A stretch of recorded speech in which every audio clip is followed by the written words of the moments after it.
Beragam upaya dilakukan pemerintah Kota Palembang mempercepat capaian vaksinasi lansia. Salah satunya dengan vaksinasi massal di pusat perbelanjaan. Vaksinasi dosis pertama tersebut diikuti lebih dari 200 warga, tak hanya lansia di atas 60 tahun, namun ada warga berusia produktif.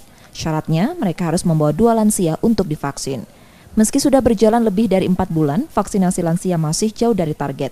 Hingga 20 Mei 2021, cakupan vaksinasi lansia di Palembang baru mencapai 17% atau 30.000 orang dari 181.000 sasaran. Sementara vaksinasi petugas pelayanan publik baru mencapai 85%. Jadi khusus lansia, tetapi juga untuk yang orang muda, karyawan PTC yang membawa 2 lansia, kita berikan kesempatan mereka untuk divaksin, seperti itu. Kalau untuk lansia Kota Palembang itu baru di angka 17%, baru 30.000 orang dari sekitar 180.000 lansia di Kota Palembang.